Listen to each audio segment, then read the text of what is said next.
जरा तसव्वुर कीजिए, अगर एक मुल्क अपनी सरजमीन से चिड़ियों का खात्मा कर दे ये सोचकर कि ये चिड़ियां हमारी फसलों का अनाज खा जाती हैं, अगर ऐसा कर दिया जाए तो क्या होगा। ये कोई अफसाना नहीं बल्कि आज से 68 साल पहले ऐसा हो चुका है। सन 1958 में चीन के रहनुमा माओ ज़ेडुंग ने अपने मुल्क को सनती ताकत बनाने के लिए ग्रेट लीप फॉरवर्ड के नाम से एक मंसूबा शुरू किया, जिसके तहत फूड पेस्ट कैंपेन का आगाज हुआ। इस मुहिम का मकसद 4 नुकसानदेह मखलूकात यानी चूहे, मच्छर, मक्खियां और चिड़ियों का खात्मा था। हुकूमत के साइंसदानों ने हिसाब लगाया कि एक चिड़िया सालाना 4.5 किलो अनाज खाती है। चुनाचे माओ ज़ेडुंग ने ये ऐलान किया कि अगर चिड़ियों को खत्म कर दिया जाए तो लाखों टन अनाज बचाया जा सकता है। 15 फरवरी 1958 को सरकारी हुक्मनामा जारी हुआ कि हर शहरी की जिम्मेदारी है कि वो चिड़ियों को तलाश करे और उन्हें खत्म कर दे। पूरे मुल्क में लोगों ने मुसलसल 24 घंटे शोर मचाया, ढोल बजाए,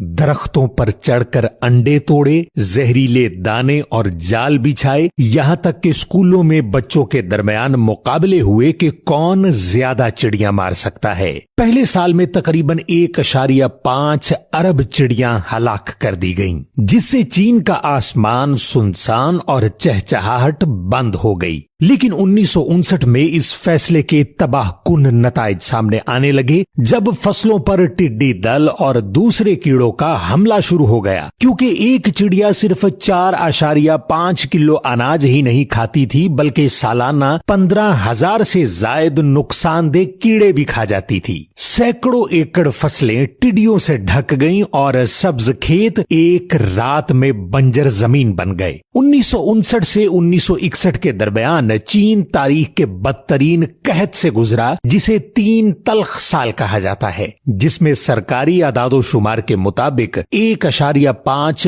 करोड़ जबकि आजाद मुहक्किकीन के मुताबिक 3 से 4.5 करोड़ अफराद भूख से हलाक हुए, जो दूसरी जंग अजीम में मरने वालों से भी ज्यादा थे। भूख की शिद्दत यहां तक पहुंची कि लोग दरख्तों की छाल और मट्टी के केक खाने पर मजबूर हो गए और बाज इलाकों में ऐसे वाकयात भी रिपोर्ट हुए कि इंसान ने इंसान को खाना शुरू कर दिया है। 1960 में चीनी हुकूमत को अपनी गलती का एहसास हुआ और चिड़ियों को नुकसानदेह मखलूकात की फहरिस्त से हटा दिया गया। फिर सोवियत यूनियन से 2,50,000 चिड़ियां मंगवाई गईं और मशरकी यूरोप से भी चिड़ियां दरामद करके उनकी अफजाइश के प्रोग्राम शुरू किए गए। लेकिन कुदरती तवाज़न बहाल होने में कई साल लग गए। ये वाकया आज भी माहौलियाती साइंस में सबसे बड़ी मिसाल के तौर पर पढ़ाया जाता है कि किस तरह ग़ज़ाई सिलसिले में हर जानदार का अपना अहम किरदार है और इंसानी मुदाखलत फितरत के तवाज़न को कैसे तबाह कर सकती है। क्योंकि जब इंसान फितरत से छेड़खानी करते हैं तो फितरत हमेशा वापस ज़र्ब लगाती है